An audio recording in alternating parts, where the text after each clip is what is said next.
सो अब आगे बढ़ते हैं और देखते हैं classification of the matrices. Matrices को कितने टाइप में डिवाइड करके रखा गया है, ठीक है। तो सबसे पहले अगर क्लासिफिकेशन की बात करूँ तो यहाँ पे आप देख सकते हैं फिर क्या है, रो मैट्रिक्स। ऐसा मैट्रिक्स जिसमें क्या हो, रो मैट्रिक्स का मतलब ऐसा मैट्रिक्स जिसमें केवल एक रो हो, जिसमें केवल ऐसा मैट्रिक्स जिसमें केवल एक रो हो, मतलब एक ही रो में सारे एलिमेंट लिखे हुए हैं, जैसे कि यहाँ पर लिखा हुआ है। अगर मैट्रिक्स ए को हम डिफाइन करें ऐसे, तो ए वन जे, ए वन जे, ठीक है ना, हमेशा यहाँ पर वन ही रहेगा। क्यों? क्योंकि एक ही रो है, आगे कोई बात ही नहीं है, तो वन लिख दिया, ठीक है। तो 1 1 1 2 1 3 1 4 1 5 1 6 इस तरीके से, है ना। जैसे यहाँ पर होगा तो कैसे लिखेंगे, A11 A12 A13 A15 ऐसे अप टू A1n तक, ठीक है। तो ये इसकी ऑर्डर क्या बनेगी जरा बताओ मुझे, 1 इंटू एन, एन एलिमेंट आएंगे इसमें, ठीक है, एक लाइन में एक रो में आ गए सब। तो इस तरीके से ये इसको बोलेंगे रो मैट्रिक्स। ऐसे ही कॉलम मैट्रिक्स बनेगा। कॉलम मैट्रिक्स क्या होगा, जिसमें एलिमेंट्स केवल और केवल कॉलम में, जिसमें एलिमेंट्स केवल और केवल किसमें, कॉलम में। अब जैसे यहाँ पर जो मैट्रिक्स लिखा होगा, इस मैट्रिक्स को हम एक्स मैट्रिक्स लेते हैं, तो यहाँ पर सारे के सारे एलिमेंट क्या है, इसी कॉलम में लिखे हुए हैं ना, 2 3 5। तो इसको हम कैसे डिफाइन करेंगे, ए इज इक्वल टू, ऐसे होगा A11 A21 A31 A41 ऐसे कहाँ तक, अप टू AM1, ओके। अगर हम मान लेते हैं कि यहाँ पर m रोज हैं, कितनी रोज हैं, m रोज हैं तब, ठीक है। तो इसका ऑर्डर क्या बनेगा बताओ, इसका ऑर्डर बनेगा m रोज यानी कि m इंटू वन कॉलम, सो m इंटू वन, कितने एलिमेंट्स होंगे, m एलिमेंट्स होंगे। ये ध्यान में रखना है, ठीक है। जब भी हमारे माइंड में ये क्वेश्चन आए कि ये ऑर्डर कितनी है इस मैट्रिक्स की, तो तुरंत हमारे माइंड में ये भी आना चाहिए कि इसमें कितने एलिमेंट होंगे। सो ऑर्डर अगर m क्रॉस n है तो एलिमेंट कितने होंगे बताओ, m into n, m into n की जो वैल्यू आएगी उतने ही एलिमेंट होंगे, ये ध्यान में रखना है, ठीक है। Matrices consisting of only one column और रो आर कॉल्ड वेक्टर्स। तो एक चीज और, ये स्पेशल टर्म है, इसको ध्यान में रखना है, ठीक है। यही इन्हीं सब चीजों से हमारा जो मैथमेटिक्स है वो स्ट्रांग बनता है, ठीक है। आगे हम लोग वेक्टर स्पेस की बात करेंगे जब आप हायर मैथमेटिक्स पढ़ेंगे, तो आपके 12th क्लास में तो फिलहाल नहीं है, लेकिन आगे जब जब आप जाएंगे तो वहाँ पे आप वेक्टर स्पेस पढ़ेंगे, ठीक है। आइगन वेक्टर्स पढ़ेंगे, आइगन वेक्टर्स भी शायद हो सकता है आप में हो, ठीक है, मैं देखूंगा, मैं वहां तक बता दूंगा, ठीक है, जब मैट्रिक्स लूंगा तो। अब मैट्रिक्स में जब आप पढ़ रहे हैं तो फिर ये मान के चलिएगा कि कुछ भी छूटेगा नहीं मुझसे, ठीक है। जितना भी है मैं उतना आपको सबको बता दूंगा, ठीक है। आप लोग अपने नीड के हिसाब से देखेंगे, ठीक है, ओके। सो यहाँ पर जो वेक्टर्स है ये समझना जरूरी है। अगर हम रो में लिख रहे हैं इस तरीके से मैट्रिक्स लिखा जाएगा, या फिर वन कॉलम में सिंगल लिखा जाएगा, तो उसको हम लोग क्या बोलेंगे, वेक्टर्स बोलेंगे, ठीक है, ये ध्यान में रखना। सो ये हो गया क्लासिफिकेशन कॉलम मैट्रिक्स और रो मैट्रिक्स। आगे जरा देखते हैं फिर क्या लिखा हुआ है, स्क्वायर मैट्रिक्स। तो एक चीज ये ध्यान में रखनी है कि अगर हमारा नंबर ऑफ रोज और number of columns m cross n order होती है, उसमें नंबर ऑफ रोज और नंबर ऑफ कॉलम्स, ठीक है, ये दोनों अगर इक्वल हैं तो उस मैट्रिक्स को हम लोग बोलते हैं square matrix. Is said to be square matrix if m is equal to number of rows equal to number of column हो जाएगा, तो उसे हम लोग स्क्वायर मैट्रिक्स बोलेंगे। That is number of rows equal to number of columns. For example जैसे कि ये है, इसमें बताओ भाई कितनी रोज है, 1 2 3, 3 रोज हैं, कितने कॉलम, 1 2 3, 3 कॉलम है, तो क्या ऑर्डर होगी, 3 क्रॉस 3, दोनों इक्वल है, इसलिए इसको क्या बोलेंगे हम लोग, स्क्वायर मैट्रिक्स। और मेन चीज आप लोग इसको ध्यान से समझें स्क्वायर मैट्रिक्स को, और इस पर फोकस करें, क्योंकि पूरी के पूरे मैट्रिसेस में आपके सिलेबस में 12th में जितना कुछ है, या 12th या उसके आगे भी जो कुछ भी है, वो केवल और केवल स्क्वायर मैट्रिक्स हमको डील करना है। हमको जो पढ़ना है वो क्या पढ़ना है, स्क्वायर मैट्रिक्स ही पढ़ना है। और स्क्वायर मैट्रिक्स की ही प्रॉपर्टी होती है जिसको हम लोग क्या बोलते हैं, डिटर्मिनेंट। डिटर्मिनेंट केवल और केवल स्क्वायर मैट्रिक्स के लिए ही पॉसिबल है, ठीक है। तो हमारा जो मेन फोकस होगा वो स्क्वायर मैट्रिक्स पे होगा, ठीक है, ओके। सो यहाँ पे कुछ नोट लिखा हुआ है, हम उसको जरा देख लेते हैं। स्क्वायर मैट्रिक्स के बारे में नोट क्या है, the diagonal form from left hand side upper corner to right hand side lower corner is known as leading diagonal और प्रिंसिपल डायगोनल। तो एक चीज यहाँ पर ध्यान में रखनी है कि जब हम स्क्वायर मैट्रिक्स की बात कर रहे हैं तो यहाँ पर दो टाइप की चीजें होंगी। अगर एक स्क्वायर मैट्रिक्स को हम ऐसे बनाएंगे, ठीक है, ये m मान लेते हैं, n m क्रॉस m का है, यानी कि m रोज है इसमें, ठीक है, और ऐसे ही कितने कॉलम है, m कॉलम्स भी हैं, ठीक है, इस तरीके से। तो यहाँ पर ध्यान देने वाली बात यह है कि अगर मैं इस अपर कॉर्नर को यहाँ से और यहाँ से ज्वाइन करता हूँ तो हमको क्या मिलेगा, एक डायगोनल मिलेगा ना। तो इस डायगोनल को जब हम यहाँ से अपर से A11 से लेकर के एकदम फर्स्ट टर्म से लास्ट टर्म तक कनेक्ट करते हैं, तो उसको हम लोग बोलते हैं लीडिंग डायगोनल। क्या बोलते हैं, लीडिंग डायगोनल। तो लीडिंग डायगोनल क्या होता है, या इसी को हम क्या बोलते हैं, प्रिंसिपल डायगोनल। इसी को हम क्या बोलेंगे, प्रिंसिपल डायगोनल।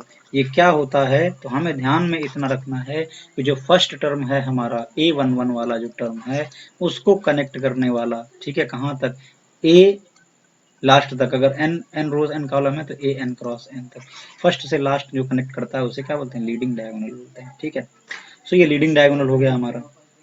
अब लीडिंग डायगोनल के अगर एलिमेंट की बात करें, जैसे यहाँ पर मान लो मैं 3 क्रॉस 3 बनाता हूँ, यहाँ पे क्या हो गया A11, यहाँ पे क्या होगा A12, यहाँ पे A13, यहाँ पे क्या होगा A21, A22 और A23, ठीक है। ऐसे A31, A32 और ये A33। अगर मैं यहाँ पर लीडिंग डायगोनल एलिमेंट्स की बात करूँ तो कौन कौन एलिमेंट होंगे इस डायगोनल पर जो आएंगे, इस डायगोनल पर कौन कौन एलिमेंट आ रहे हैं, ये सब। तो अगर मैं यहाँ से इसको ऐसे मार्क करता हूँ तो ये हो गया हमारे डायगोनल एलिमेंट। अगर इनको आप ध्यान से देखोगे ना डायगोनल एलिमेंट को, तो कुछ दिखेगा, क्या दिखेगा कि ये जो डायगोनल एलिमेंट हैं इसमें क्या लिखा हुआ, A11 लिखा है या फिर A22 लिखा है या फिर A33 लिखा है। इसका मतलब क्या है, इसका मतलब इसमें आई और जे की वैल्यू सेम होगी, आई और जे की वैल्यू सेम होगी, आई जे की वैल्यू सेम होगी, आई जे की वैल्यू सेम होगी। तो डायगोनल एलिमेंट की डेफिनेशन क्या होगी, diagonal element a i j are called diagonal element if i is equal to j, i is equal to j, ठीक है। तो कोई एलिमेंट डायगोनल एलिमेंट है या नहीं उसको हम यहाँ से चेक कर सकते हैं कि आई अगर इक्वल टू जे तो वो डायगोनल एलिमेंट है, ठीक है।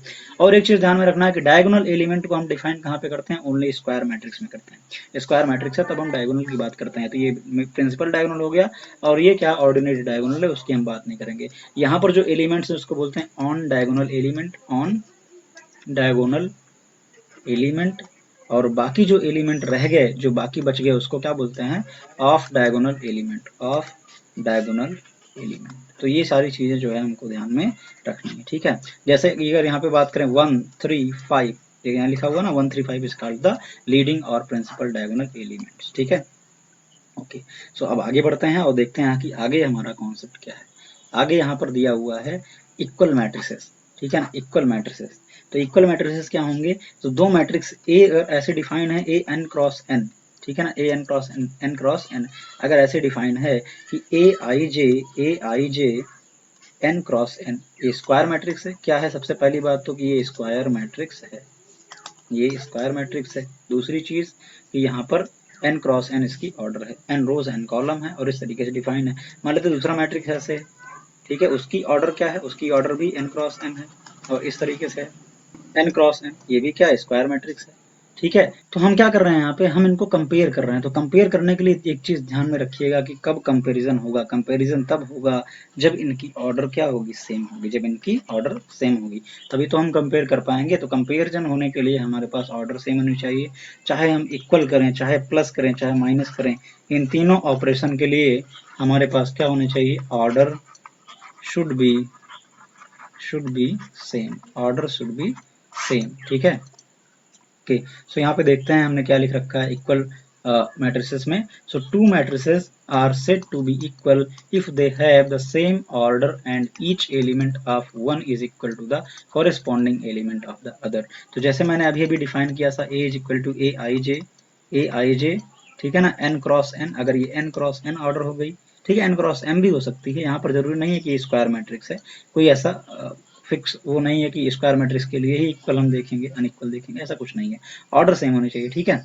और बी मैट्रिक्स हमने ले लिया, ये क्या ले लिया, बी आई जे, ठीक है, यहाँ पर भी ऑर्डर क्या होनी चाहिए सेम, अगर कंपेयर कर रहे हैं तो एन इक्वल टू या पी इंटू क्यू ले लिया, मान लो पी इंटू क्यू ले लिया। अब हम बात कर रहे हैं कि क्या ए बराबर B, A is equal to B possible है, हम बोलेंगे हाँ पॉसिबल है, लेकिन कब, विथ कंडीशन। वो कंडीशन क्या है, तो फर्स्ट कंडीशन है कि इन दोनों की ऑर्डर क्या होनी चाहिए, सेम होनी चाहिए। तो जब ऑर्डर सेम होगी तो मुझे बताओ यहाँ पर जो वैल्यू आएगी वही वैल्यू तो यहाँ पर आएगी ना, क्योंकि ऑर्डर सेम है। तो नंबर ऑफ रोज यहाँ पर, नंबर ऑफ रोज यहाँ पर सेम होने चाहिए। यहाँ पर नंबर ऑफ रोज n है और यहाँ पर नंबर ऑफ रोज क्या है, p है, इसका मतलब n बराबर p होना चाहिए और m बराबर क्या होना चाहिए, q होना चाहिए, ठीक है।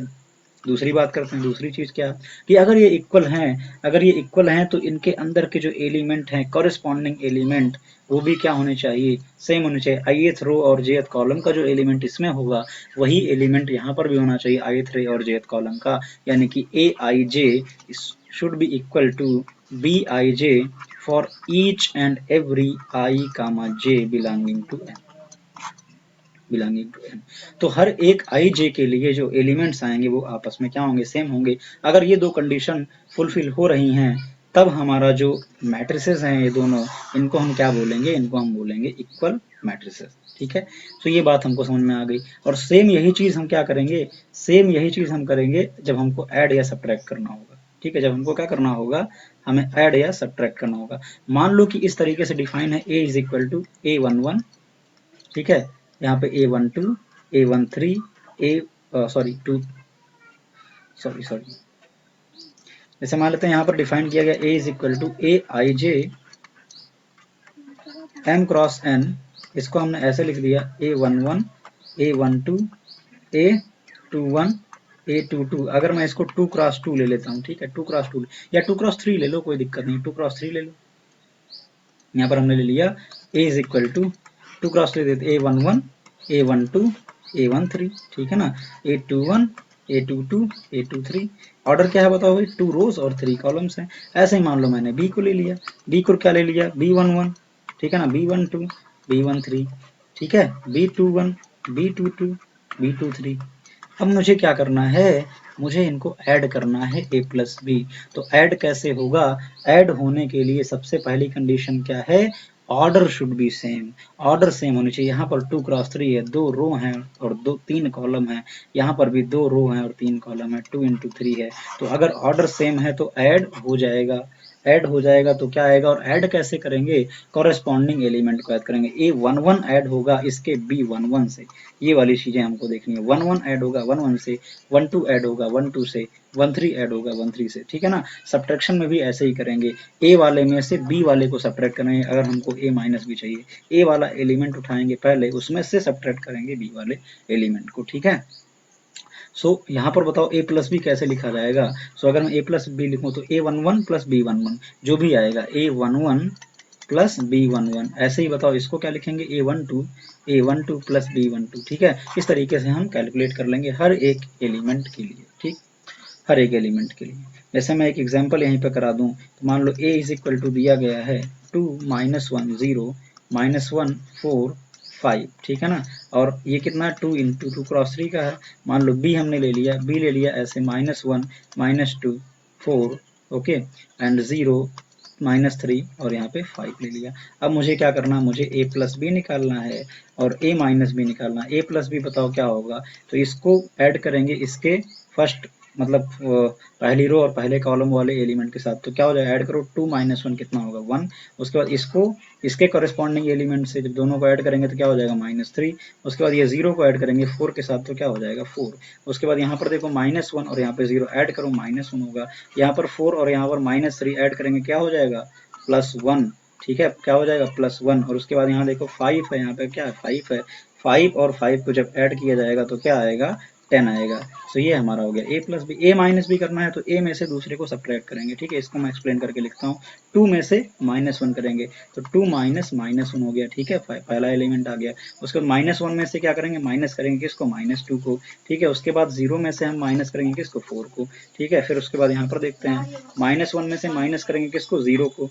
यहाँ पर 4 में से क्या करेंगे, माइनस करेंगे हम -3 को, ठीक है। उसके बाद 5 में से माइनस करेंगे 5 माइनस।